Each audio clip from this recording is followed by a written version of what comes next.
그럼 지금부터 이재준 시장님의 시정 브리핑이 있겠습니다. 시장님을 단상으로 모시겠습니다. 네, 기자 여러분, 또 언론사 대표 여러분, 반갑습니다. 수원특례시장 이재준입니다. 그동안 메시지는 많이 나갔지만, 그래도 신년 새로운 희망으로, 새로운 미래를 위해서 수원시는 이렇게 나갑니다라고 브리핑을 드리려고 이렇게 모셨고요. 드리겠습니다. 자, 그러면 지금부터, 시정 브리핑을 시작하겠습니다. 존경하는 수원특례 시민 여러분, 그리고 기자 여러분, 반갑습니다. 수원특례시장 이재준입니다. 을사년 새해가 밝았습니다. 새해 복 많이 받으십시오. 올해는 더 좋은 일들이 많으셨으면 좋겠습니다. 최근 우리가 정치적 대혼란과 또 안타까운 사건이 있었지만 저는 그래도 대한민국의 저력과 시민의 국민의 위대함을 믿습니다. 해방 후 80년 올해가 됐는데요. 이 80년 동안 우리가 쌓아온 저력이 전 세계가 기적처럼 놀라고 있습니다. 위기지만 그 위기를 잘 극복해서 또 다른 기적을 만들어서 우리가 꿈꾸는 세상, 우리가 바라는 수원과 경기도와 대한민국의 미래를 만들어갔으면 좋겠습니다. 어쨌든 민선 8기가 출범한 지 벌써 2년 6개월이 지났습니다.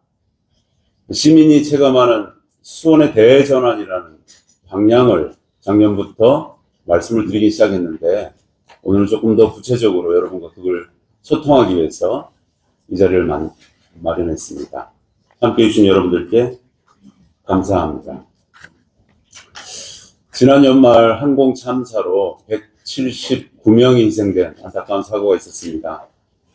희생된 분들에게 마음 깊이 명복을 빌고요. 유가족들께도 마음 깊이 위로의 말씀을 드립니다. 비상계엄 사태 이후에 한 달이 지났습니다. 그런데 아직도 소상공인과 기업인들은 고통에 있습니다.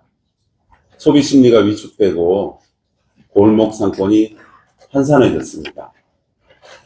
환율은 폭등해서 원자재를 수입하는 기업들은 엄청난 어려움을 겪고 있습니다. 그야말로 민생 경제가 벼랑 끝에 있습니다. 올해 최우선 과제는 이 추락한 민생 경제를 바로 세우는 겁니다. 그리고 시민이 체감하는 수원 대전환을 이루는 겁니다. 지난 12월에 민생경제 회복을 위한 대책을 수원시가 발표했습니다. 먼저 수원페이 예산 411억을 편성해서 인센티브를 대폭 늘렸습니다. 수원페이 충전 한도가 최대 50만원, 인센티브는 10배로 확대했습니다. 설과 추석 명절이 있는 1월과 10월에는 20%로 인센티브를 늘렸습니다. 시민 여러분의 뜨거운 호응 속에서 1월 인센티브 20%가 새해 첫날 오전 12시를 넘기지 못하고 소진됐습니다. 인센티브를 받지 못한 시민들께 많은 아쉬움이 있었을 텐데요. 죄송한 마음입니다. 그래서 더 많은 시민이 인센티브를 받을 수 있도록 100억을 소진했기 때문에 추가 예산 50억 원을 추가로 투입하겠습니다. 원래 1월과 10월에 인센티브 20%는 명절 제수용품을 위한 겁니다. 소비 진작을 위한 겁니다. 그래서 1월 24일 명절 전쯤에 다시 인센티브 20%를 지급하겠습니다. 근데 이번에 1월 1일 보니까 0시를 기점으로 시작하다 보니까 어르신들이 조금 어려움이 있고 앱을 사용하지 못하는 어려움이 있어서 9시로 시간을 좀 바꾸고요. 또 앱뿐만 아니라 은행에서도 이것을 모든 은행에서 취급할 수 있도록 현장 방문도 가능하도록 바꾸겠습니다. 지역 일자리 예산은 5,450억 원을 편성해서 지금 조기 집행하고 있습니다. 1,000억 원 정도의 규모의 세비융자를 지원해서 중소기업 이자 비용을 절반으로 낮췄습니다. 긴급 민생경제 안정 TF팀을 구성했습니다. 위기가 발생하면 신속하게 대응하겠습니다. 어수선한 국면이지만, 시국이지만 흔들림 없이 민생경제를 책임지겠습니다. 여러분 기억하십니까? 지난해 한국지역경영원이 지속가능한 도시평가를 했습니다. 수원이 전국 도시 중에서 살기 좋은 도시 2위에 선정됐습니다. 새로운 수원을 만들기 위해서 열심히 일해온 성과를 인정받는 것 같아서 굉장히 기분이 좋았습니다. 올해는 2위가 아니라 1위를 할 수 있도록 더 노력하겠습니다. 그리고 또 기쁜 소식이 하나 더 있습니다. 최근 국세청이 2024년도 4분기 국세 통계를 공개했습니다. 수원시 근로자 평균 총급여액이 6,047만 원으로 전국 226개 기초자치단체 중에서는 4위를 했습니다. 제 기억으로 1위가 인천 동구고요. 2위가 울산 북구였습니다. 4위가 우리 수원이었습니다. 전국 평균이 4,332만 원에 비교해 보면 수원은 1.4배의 높은 월급을 받고 있는 수준입니다. 첨단 과학 연구도시를 앞으로 만들어서 양질 일자리를 더 창출하겠습니다. 일자리의 질이 이렇게 높아지면 근로자의 소득도 더 늘어날 것으로 판단됩니다.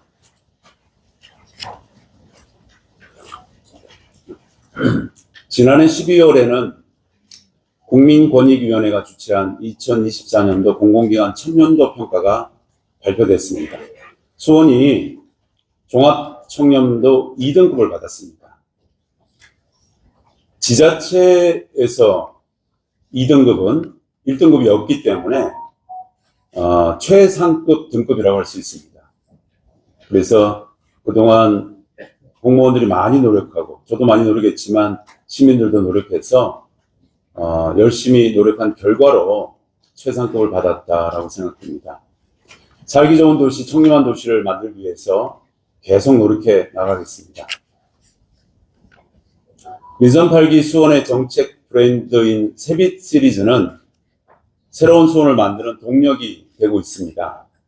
세빛 민원실 베테랑 공무원 사례로 지난해 행자부 주관 지방자치단체 적극행정 종합평가에서 대통령상을 받았습니다.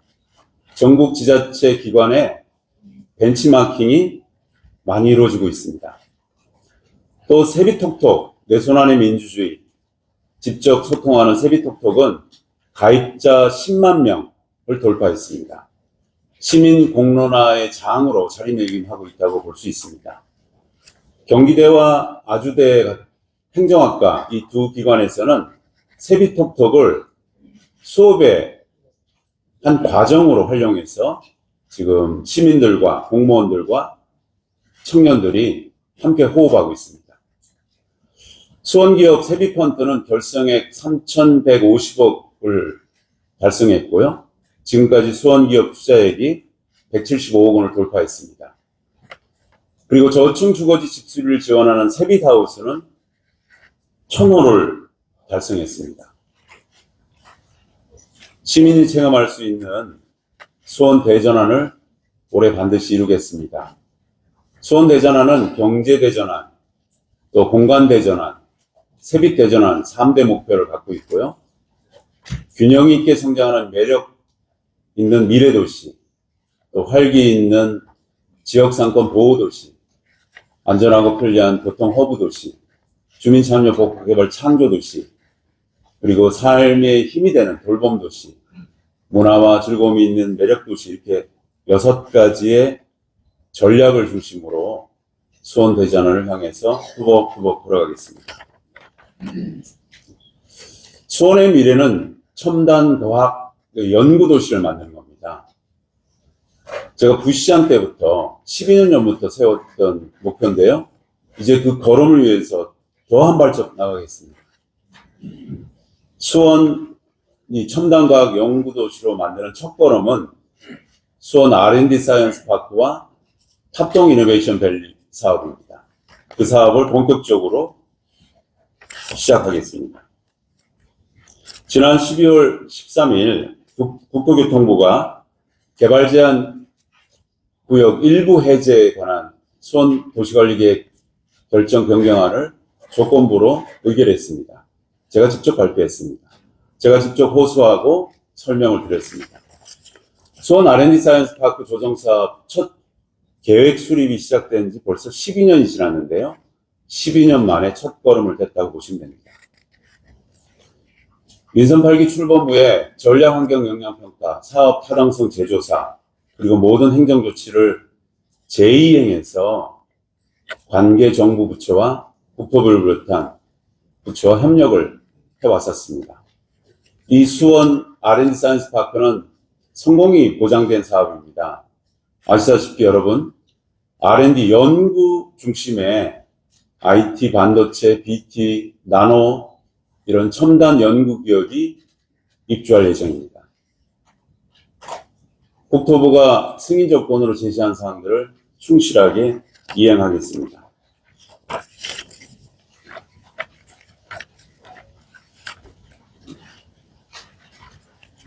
첨단 과학 연구도시를 완성하여 나가겠습니다. 탑동 이노베이션 밸리 개발 사업은 탑동 일원의 첨단 기업 중심의 복합 업무단지를 조성하는 겁니다. 3월에 실시계획 인가 고시 후에 토지 분양을 올해 실시합니다. 그러면 지금까지 기업 유치 10개 기업을 유치했는데요. 아마 대규모 기업 유치를 이 탑동과 R&D 사이언스 파크를 토대로 이루어질 것 같습니다. 올해 착공해서 차질 없이 R&D 중심의 첨단 기업을 유치하겠습니다. 수원 R&D 사이언스 파크와 탑동 이노베이션 밸리를 중심으로 드디어 수원에도 100만 평 규모의 수원 경제자유 구역을 추진합니다. 1단계로 100만 평 규모의 수원 경제자유 구역 지정 이후에는 2단계로 200만 평 규모의 소고택지구 등을 묶어서 연구 기능이 중심이 되는 경제자유 구역을 조성하겠습니다. 그러면 도합 300만 평 규모의 한국형 실리콘밸리를 만들어가는 겁니다. 수원을 AI, 반도체, 바이오, IT, ET, NT 이런 첨단 기업이 몰려드는 첨단 과학 연구 도시로 만들어 가겠습니다. 현재까지 확정된 전철역은 22개고요. 경기남부 광역철도가 더해지면 26개에서 30개로 늘어날 예정입니다. 이 철도역을 중심으로 수원의 공간 대전환을 시작하겠습니다. 먼저 확정된 22개의 철도역 주변 복합 개발로 수원의 공간 구조를 개편하겠습니다.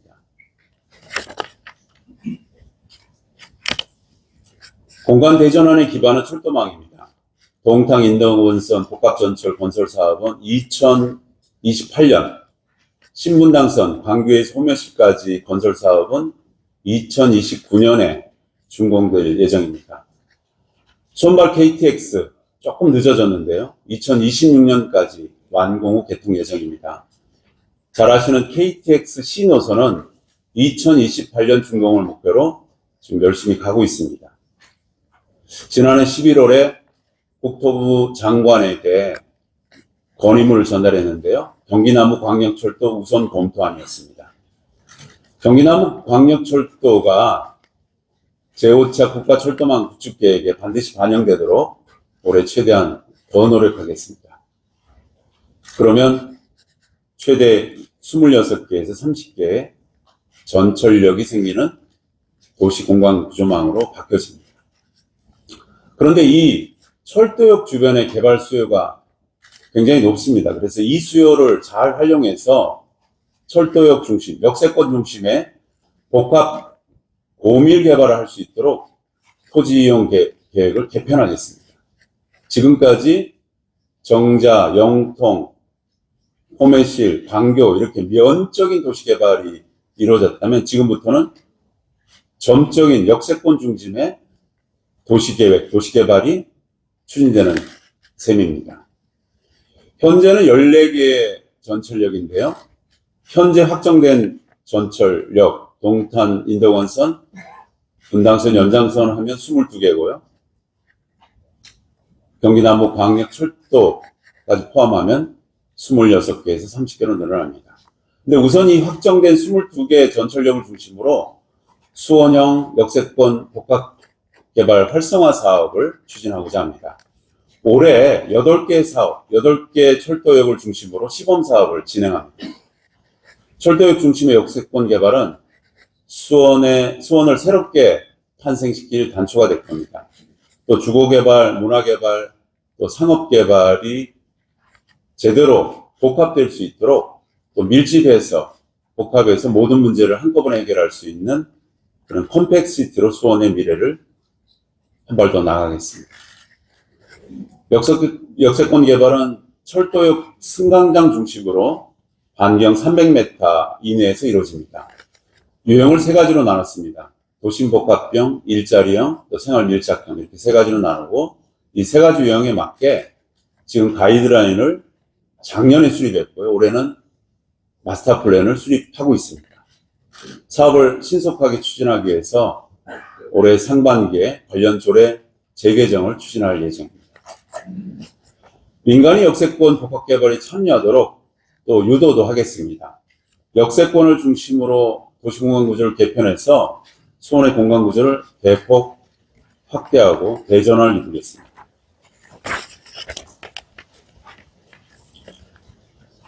그리고 수원이 더 매력적인 도시로 한 발 거듭나갑니다. 수원의 도심을 가로지는 하천이 4개가 있죠. 수원천, 서호천, 원천리천, 황구지천. 이 4개가 사실은 수원의 보물입니다. 이 4개의 하천을 중심으로 수원을 다시 공간 개편을 할 수 있다고 봅니다. 시민이 자주 찾는 이 수원의 4대 하천을 확 바꾸겠습니다. 시민들이 언제든지 편하게 찾을 수 있는 장소로 만들겠습니다. 여가와 문화의 생활을 즐길 수 있는 휴식 공간으로 조성하겠습니다. 보행로를 정비하고 하천 접근로를 개선하겠습니다. 산책하기 좋은, 또 휴식하기 좋은 아름다운 하천으로 만들겠습니다. 녹지 공간을 확대하고 동식물 서식처를 조성하겠습니다. 하천 생태를 복원해서 벌과 나비가 날아다니는 그런 아름다운 친숙한 도시 생태하천으로 만들어가겠습니다. 올해 10월까지 4대 하천 정비 마스터 플랜을 수립합니다. 그런데 우선 4개 하천 중에서 수원천을 먼저 시작하겠습니다. 수원천에 구천교라는 다리가 있는데 그 구천교에서 유천 2교까지 약 1.4km 됩니다. 이 2.4km 구간을 우선 시작해서 단계별로 4대 하천을 새롭게 탄생하게 시키겠습니다. 4대 하천을 시민과 자연과 도시가 어우러지는 랜드마크형 수변 도심구역으로 만들어가겠습니다. 시민이 체감할 수 있는 생활환경 대전환을 이곳에서부터 시작하겠습니다. 그리고 수원 세빛돌봄 서비스와 대상을 더욱 확대하겠습니다. 지원은 더 두텁고 또 더 많은 시민의 삶을 돌보겠습니다. 중위소득 75%까지 작년 말까지 했는데요. 이것을 조금 더 넓혀서 120%까지, 120% 이하까지 지원하겠습니다. 지원 금액도 작년까지는 1인당 최대 100만 원이었는데요.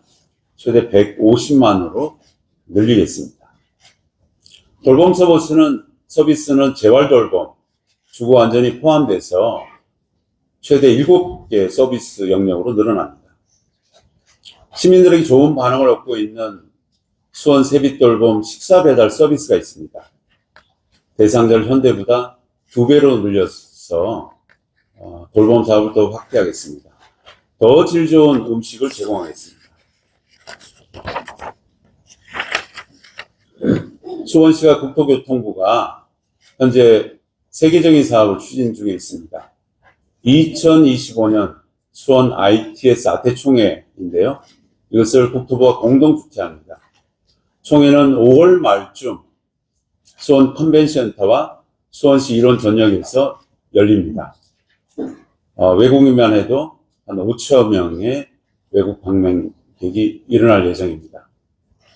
개최지가 작년에 수원으로 선정됐는데요. 이 선정된 이후에 TF팀을 만들어서 빈틈없이 준비해 왔습니다. 이번 총회에는 아시아 태평양 20개 나라가 참여하는데요. 총 한 1만 명이 참여하고 외국인만 5천여 명이 방문할 예정입니다. 이 아태 총회를 계기로 대한민국 ITS 기술을 세계로 알리고 수원의 매력을 잘 보여줄 수 있는 기회로 삼겠습니다. 다양한 프로그램을 만들어서 운영하고 수원을 세계 곳곳에 알릴 수 있는 계기로 만들겠습니다. 잘 아시다시피 올해 2025년은 광복 80주년, 지자체 30주년 시행을 맞는 해입니다. 수원의 독립운동가를 조명하는 기획전시회, 학술 심포지엄, 광복절 주간행사 등 여러 가지를 열겠습니다. 시민들과 함께 독립운동가들을 기억하겠습니다. 그리고 지방분권을 위해서 더욱 힘을 쏟겠습니다. 분권이 제대로 이루어져 지방정부의 권한이 더 늘어나야 대한민국이 제대로 설 수 있습니다. 권한이 확대돼야 지역의 성장을 가로막고 있는 이 중앙의 과도한 규제를 개선할 수 있습니다. 지난 12월 3일 비상계엄 사태 항공참사 이후로 후유증이 지금 계속되고 있는데 대한민국 전체가 좀 위축되어 있습니다. 민생경제가 완전히 회복될 때까지 다소 시간이 걸릴 거로 보입니다. 저희 수원시는 위기를 기회로 삼겠습니다. 민생경제를 살리기 위해서 제가 가진 모든 역량을 쏟아붓겠습니다. 한자 성어에 동주공제라는 말이 있습니다. 함께 배를 타고 길을 간다, 바다를 간다, 또 하천을 넘는다 이런 뜻입니다. 동주공제의 마음으로 시민들과 연대하고 협력하겠습니다. 지금의 위기를 반드시 극복하고 기회로 삼겠습니다. 수원을 믿고 공직자와 시민사회가 함께 해주시기를 바랍니다. 2025년은 민선 8기 수원시장으로 취임해서 약속드린 새로운 수원, 빛나는 시민이 완성되는 해가 될 것입니다. 수원이 정말 살기 좋다. 이런 말이 여기저기에서 들릴 수 있도록 최선을 다하겠습니다. 시민 체감할 수 있는 수원 대전을 만들어 가겠습니다. 시민 체감 수원 대전의 길을 향해서 시민들과 함께 한 걸음 한 걸음 뚜벅뚜벅 나아가겠습니다. 여기 계신 우리 기자 여러분들이 지혜를 주시고 경험을 나눠주셨으면 좋겠습니다. 감사합니다.